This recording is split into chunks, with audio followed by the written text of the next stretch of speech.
제가 이 인공지능 시대의 건축이라고 하는 책을 집필하게 된 것은 요즘 아시다시피 이제 뭐 인공지능 그다음에 4차 산업혁명이라고 하는 키워드 그리고 요즘 이제 메타버스라고 하는 그런 키워드가 굉장히 이제 주변에서 회자가 되고 있고 그런 와중에서 건축계에서는 이런 여러 가지 새로운 기술이나 트렌드들이 건축 산업 혹은 건축의 문화를 바꾸는 중요한 기제가 되기보다는 사실 굉장히 모호한 어떤 그런 피상적인 키워드로 이렇게 이야기가 되고 있어서 그런 부분에서 학교에서 교육과 연구를 맡고 있는 입장에서는 뭔가 한번 정리를 하고 이야기를 이렇게 공론화시켜야 되겠다는 그런 생각으로 이제 책을 내게 되었습니다. 다들 표절 굉장히 궁금해서 웬 장미? 그래서 근데 이제 책을 아마 끝까지 읽어보시면 제일 거의 마지막 페이지에 왜 장미인지 나오죠. 인공지능 시대에 건축가들에게는 굉장히 어마어마한 도구들이 주어져 있고 그리고 우리가 그런 기술들이 건축 분야뿐만 아니라 사실은 사회 전반 분야에 굉장한 혁신을 일으키고 굉장히 변화를 일으키고 있는데 결국 그럼에도 불구하고 건축가라고 하는 사람이 건축가라고 하는 전문 직종은 마음에 굉장히 어떤 장미와 같은 그런 인문학적인 소양을 가지고 있는 사람이다. 주의해야 될 것이 저는 건축이 인문학이라고 하는 그런 명제에 대해서는 굉장히 거부감을 가지고 있습니다. 많은 분들이 건축은 인문학이야, 혹은 건축은 예술이야, 뭐 이렇게 이야기하시지만 저는 거기에 대해서는 굉장히 냉소적입니다. 건축은 절대로 인문학이나 예술이 아니고 굳이 정의를 하자면 저는 어떤 종합과학이라고 생각을 합니다. 다만 어떤 분야이든 건축이든 어떤 분야를 망라하고 예술의 경지가 있을 뿐이죠. 요즘의 어떤 인공지능이라고 하는 것은 인공지능 프로그램이 어떤 학습을 통해서 어마어마한 데이터를 학습을 통해서 사람보다 더 우수한 어떤 그런 판단을 하고 그다음에 어떤 결과물을 만들어내는 그런 세상이거든요. 그런 가운데 사실 이제 건축가가 무엇을 할 수 있을까라는 그런 굉장히 이제 심각한 질문 내지는 건축가라고 하는 직업이 앞으로 비전이 있을까? 건축가 살아남을 것인가라는 그런 질문을 던지게 됩니다. 어마어마한 결과물들을 굉장히 빠른 시간 내에 만들어내고 그중에 어떤 결과물들은 깜짝 놀랄 정도의 어떤 혁신적인 디자인이 나오기도 하거든요. 그럼에도 불구하고 지금의 인공지능은 왜 그렇게 만들었는지를 설명을 하지 못합니다. 그런 과정을 설명할 수 있는 것은 결국 인간 건축가밖에 없고요. 역으로 말하자면은 그런 과정을 설명할 수 없는 건축가는 이미 인공지능이나 다른 컴퓨터 프로그램에게 자리를 양보해야 된다는 겁니다. 지금 굉장히 많은 건축가들은 2차원 도면을 통해서 건축의 본질이 거기 도면에 있다고 생각을 합니다. 생각해 보면은 건축가가 2D 도면을 가지고 설계를 한 것은 기껏해야 500년이 되지 않는 전통입니다. 그 유명한 브루넬레스키가 피렌체의 그 두오모 성당의 돔을 디자인할 적에도 사실은 3차원 모델을 가지고 3차원 디자인을 했습니다. 3차원 모델을 중심으로 해서 필요한 어떤 구법을 새롭게 개발해내고 거기에 필요한 어떤 여러 가지 협업 방식을 갖다 논의하고 하는 소위 요즘 말하는 BIM의 통합 모델이라고 하는 것은 이미 500년 전에 건축의 중요한 어떤 설계 수단이었고 커뮤니케이션 수단이었던 거죠. 저는 이런 BIM 설계라고 하는 것의 본질적인 이슈는 뭐냐면은 건축가가 결국 다시 건축 생산 프로세스에서 중요한 어떤 통제권을 가짐으로써 지금 우리가 많이 겪고 있는 건축 설계와 시공 혹은 건축 설계와 여러 가지 생산 체계 혹은 최종적인 운영 관리와 건축물이 최종적으로 그 생명을 다하는 순간까지 건축가들이 좀 더 건축물 그 설계된 건축물과 이렇게 직접적인 커뮤니케이션을 할 수 있는 중요한 수단이라고 생각이 됩니다.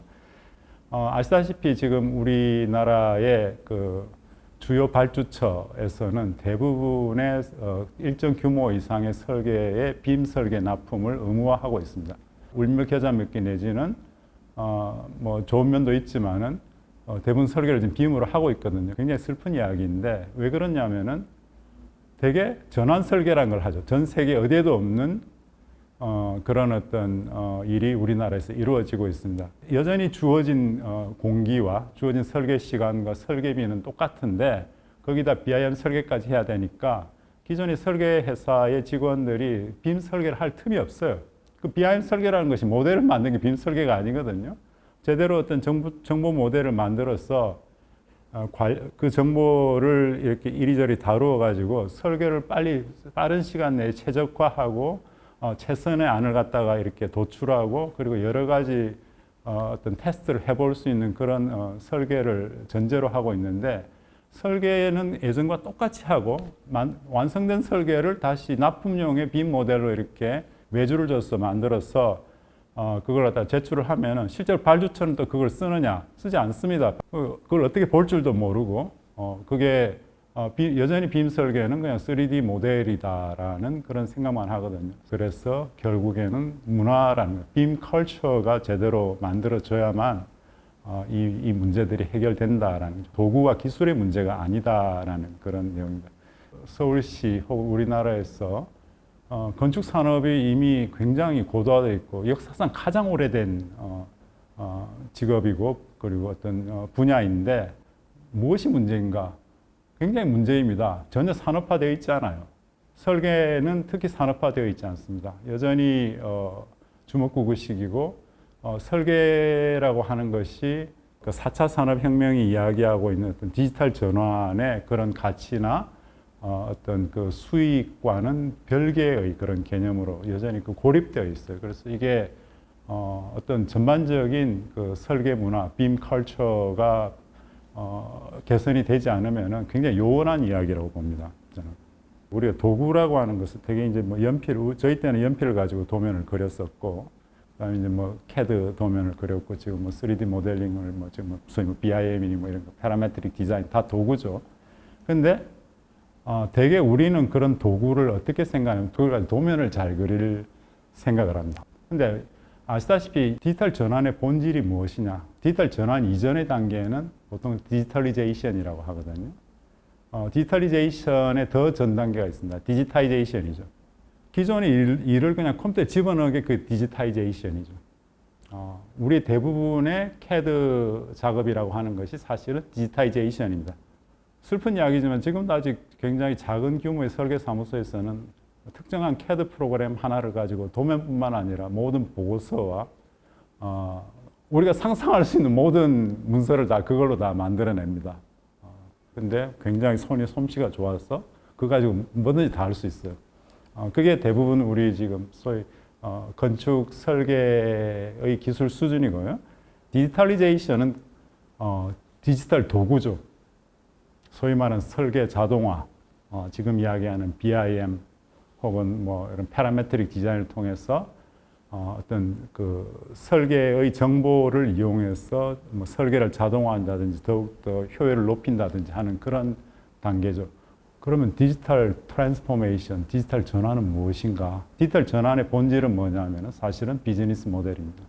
그걸 가지고 우리가 어떤 비즈니스 모델을 만들 수 있을 것인가라는 고민을 하지 않으면은 건축계는 영원히 도면을 만드는 일을 하게 됩니다. 조금 더 편하게 만드느냐, 조금 더 우아하게 만드느냐의 문제일 뿐이지 계속 건축가들이 만들어내는 것은 도면 이상 이하도 아니다라는 거죠.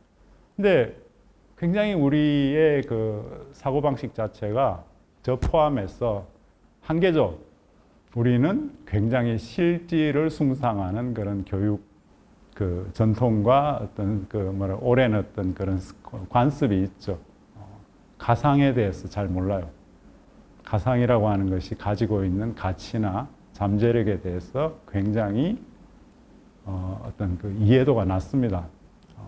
그건 우리의 잘못은 아니지만은 건축을 한다는 것 자체가 이제는 더 이상 도면을 잘 만드는 도구가 아니라 뭔가 건축 이후에 새로운 어떤 상품을 만들어내는 그런 고민을 해야 된다는 겁니다. 건축계는 굉장히 상품이란 단어에 대해서 아주 이렇게 체질적인 알러지를 가지고 있어요. 상품이라면 굉장히 싫어합니다.